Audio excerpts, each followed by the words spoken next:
Welcome back, everyone. Today you might notice things are looking a little different because I'm doing what I'm like to call my preview review.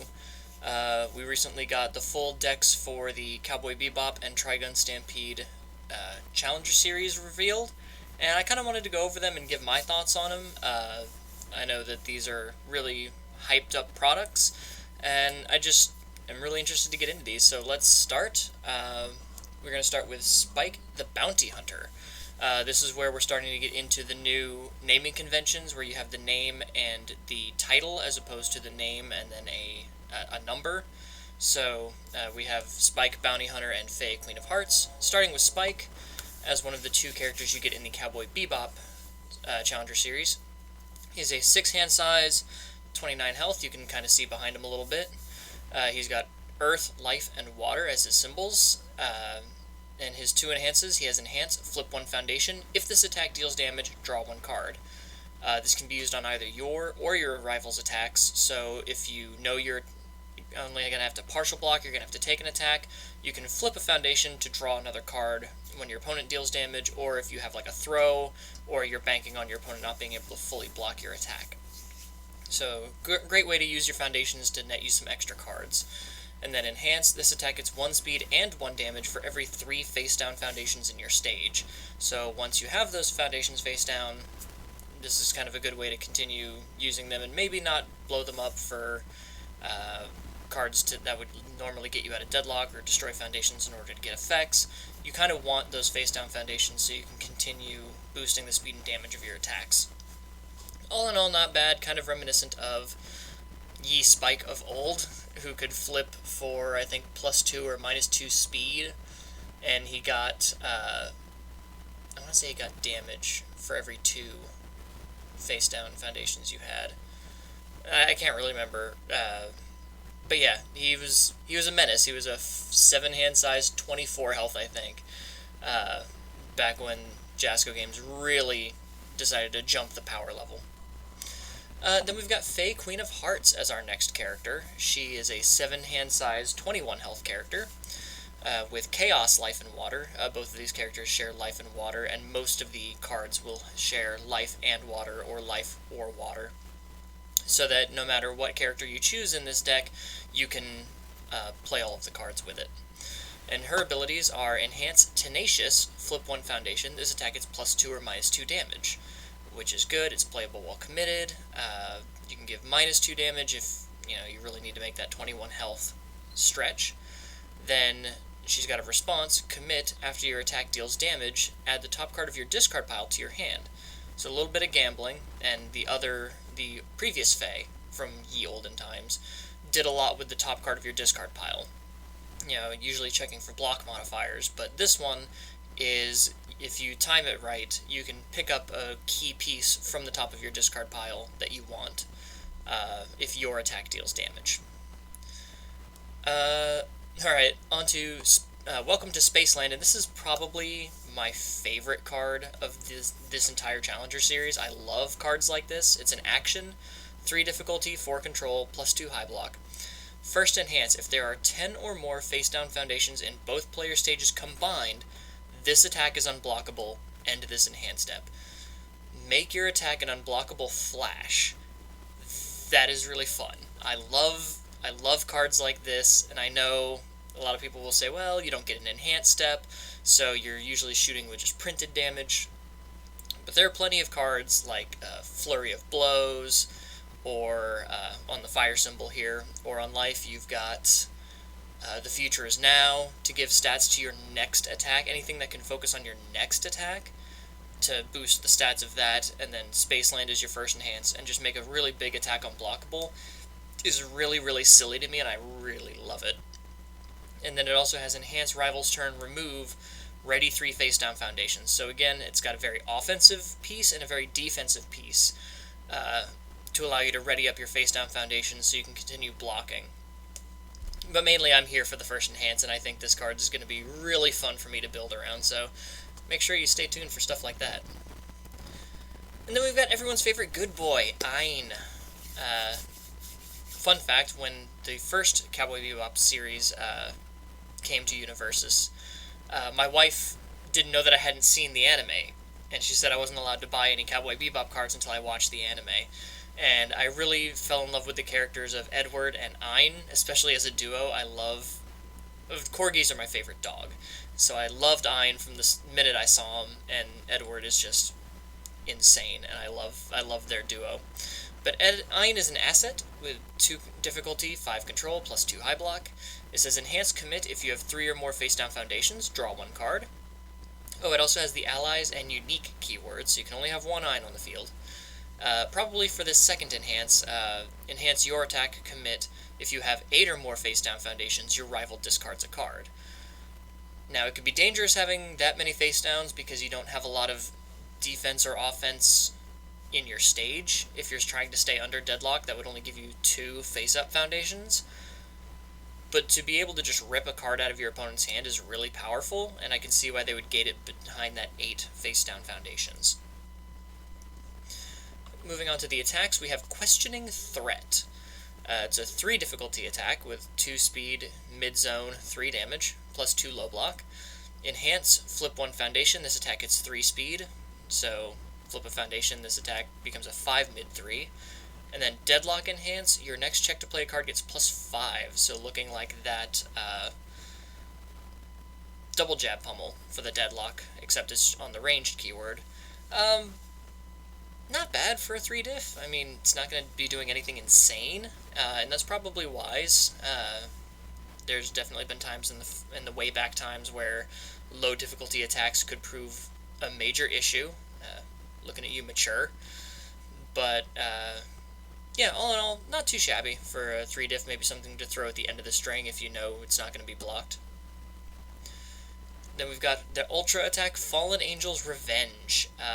A lot of people saw this art and thought Bang was coming back, and sadly we were all mistaken. I too thought Bang was coming back.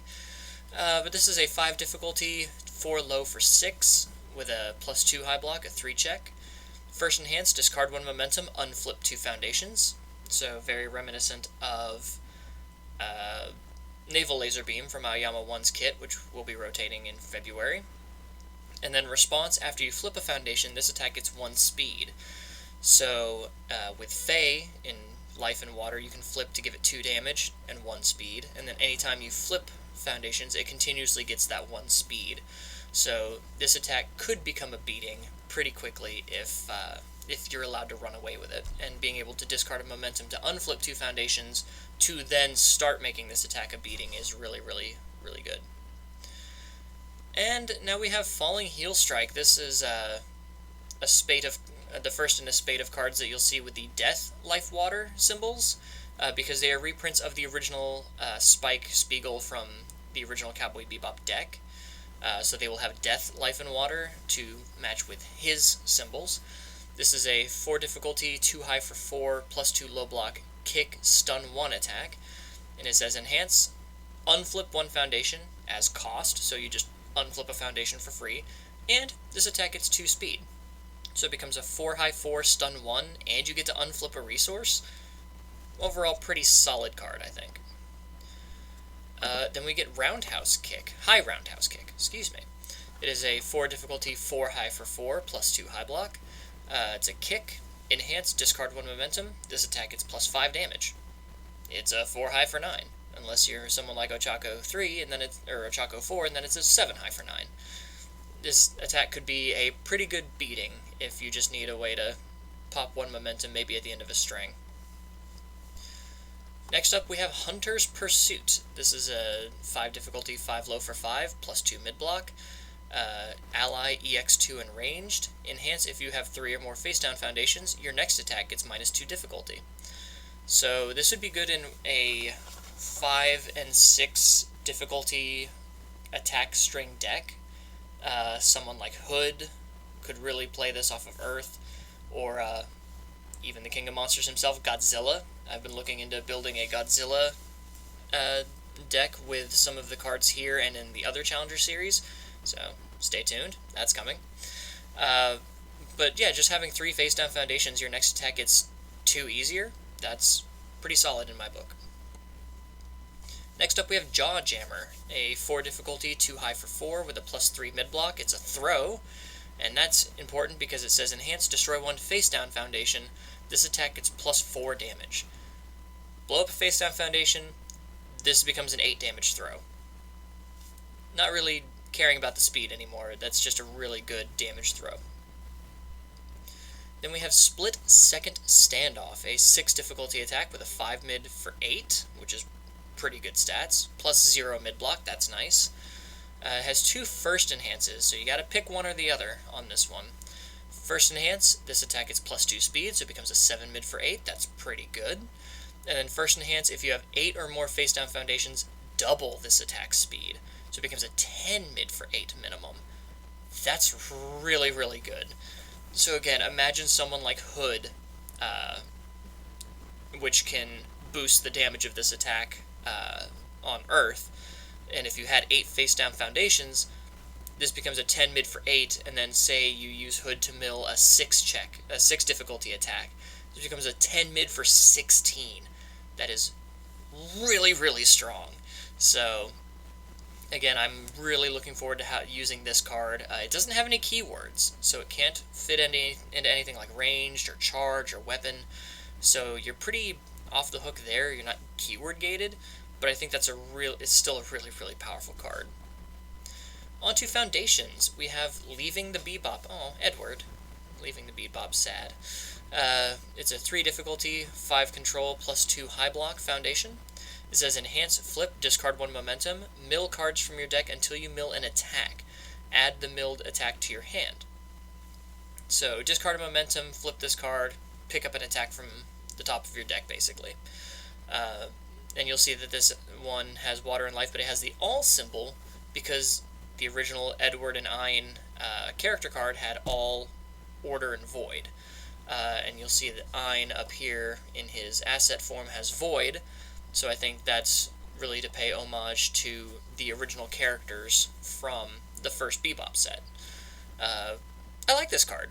I think 3 diffs usually compete for slots anyway, but if you're needing a strategy that needs to pick up as many attacks as possible, I think this is a pretty good card to add in, at least as a 1-of. Then we have Ending the Dream. It's a 2 difficulty, 5 control, plus 3 mid block at foundation. Enhance destroy, your attack gets plus 4 damage. Not really much to say about that. If you need the extra damage, I can see you slotting it in. Otherwise, I can see you passing on it. Then we have Fast Friendship, which is a 1 difficulty, 5 control, plus 3 high block. It says enhance flip, this attack gets minus 2 speed. If you have more face down foundations than your rival, this attack gets minus 3 speed instead. Very reminiscent of a card called Feifei, which was an Edward and Ein card that just enhance flip, this attack gets minus 3 speed. Obviously, they didn't want to make something that powerful, but they did want to kind of harken back to that with this card. Then we have Finally Awake, a 2/5 plus 1 high block foundation. It says enhance, commit 1 foundation. Your high or mid attack gets 1 speed and 1 damage. So this works for, obviously, both high and mid attacks. Off of life, this could be a way to boost the speed of, what's the funny punch? Precise Blow. Or on water, if you wanted to commit foundations to boost stuff for Ochako 4. You know, since your high attack would get speed and damage, and then you could flip foundations for speed or damage. It's just a way to consistently push what your foundations are allowing you to do. Next we have Light 'em Up, or Light It Up, a 2 difficulty, 5 control, plus 1 mid block foundation. If you have more face down foundations than your opponent, your attack gets plus 1 damage, for free. You don't have to flip it or commit it. You just have to have more face downs than your rival, and all of your attacks get plus 1 damage for each copy of Light It Up that you have, so it can really be good to stack up the damage. Next we have a rather controversial choice if you've listened to anyone else talk about these, and is Nothing Like Andy. A 1 difficulty, 5 control, plus 2 mid block. All it says is static. After you block with this card, remove it. I know that a lot of people are drawing parallels to Acrobatics from Eraserhead 2's kit, and saying that that card doesn't see play, so why would this card see play? Honestly, I think it was one of the weaker cards in the original deck as well for Spike. It was mainly just there to have a spam foundation that you could flip without worrying about losing any sort of ground. And I think that's kind of the case here. They wanted to add some things that you wouldn't mind flipping because they're pretty much blank anyway. So that way you're not really losing any ground or any powerful abilities to use your character's abilities. I don't know if that's true or not, but that's just my 2 cents. Next we have Sing for Me. I loved this card when the original Bebop dropped. It is a 2 difficulty, 5 control, plus 3 low block. Well, I think the original was a plus 2 low block, if I'm not mistaken. I could be mistaken. I haven't played this card in a long time, but I always found at least one slot for it, because Enhanced Commit, discard 1 momentum, gain 2 health, and draw 1 card. You get to draw, you get to gain health. I don't know what you want me to say. I really like this card. And then we have Skeptical, a 1 difficulty, 4 control, plus 3 mid block. It says Tenacious, flip. After you flip a foundation, ready this foundation. Not bad. We're seeing this kind of design frame of 4 checks that ready themselves when you do a thing, and I think this fits rather well. We've got Syndicate Target, a 0 difficulty, 6 control, with a plus 0 low block, that has a static. After you play this card as a block, lose 1 health. You lose 1 health, but you could have lost a whole lot more, especially if your opponent's throwing tongue whips or indiscriminate shocks at you. Solid card, either way. And then the final card we have is Fateful Meeting, another card that I think I'm really excited to play. It is a 2 difficulty, 5 control with a plus 2 low block. It says response remove after you take damage from an unblocked attack. Your rival loses 3 health. This effect cannot reduce your rival below 1 health. So normally you might not want to do this unless you can have a lot of damage reduction on your opponent's attacks. I know Faye can give minus 2 damage, but other characters can also give minus damage. Or if you're bulky enough that you don't care about taking a hit, like maybe Hood, because Hood also can play Ultra Regeneration and Super Regeneration, that when he takes damage from the unblocked attacks, he can heal. So that's really, really strong. You can heal damage back and just chip your opponent for 3 health for free. Or again, if you're someone like Godzilla with, I think, 38 health or 36 health starting, where you can take an attack for free and then just burn for 3 right off the bat defensively. I really like this card, and I know a lot of people are like, well, it's unique. Well, if it wasn't unique, you could burn your opponent for, what, 9, 12, just by taking 1 attack? That's not really fair. I mean, none of them can kill, but how much are you willing to give up? If you see multiple of these on your opponent's board, do you really want to throw an attack and maybe let them take it, and then you lose, I don't know, half your health? Who knows? But I really think it's a solid card, and I'm really excited to play it. But that is the Cowboy Bebop Challenger Series. Again, Spaceland, I'm so excited to play that. So what do you guys think of Spike and Faye's return to our game? I'm really excited, and I hope that if this does drum up a lot more support, maybe we can see a Cowboy Bebop set in the future. I really loved Mad Pierrot, and like I said, Ed and Ein were really fun. I know a lot of people were big fans of Jet back in the day. I don't know. On second thought, I don't know if there's enough to warrant a full booster set, but hey, maybe we'll get another Challenger Series and we'll see some of the villains, or we'll see Ed and Jet, and I think that'd be really cool.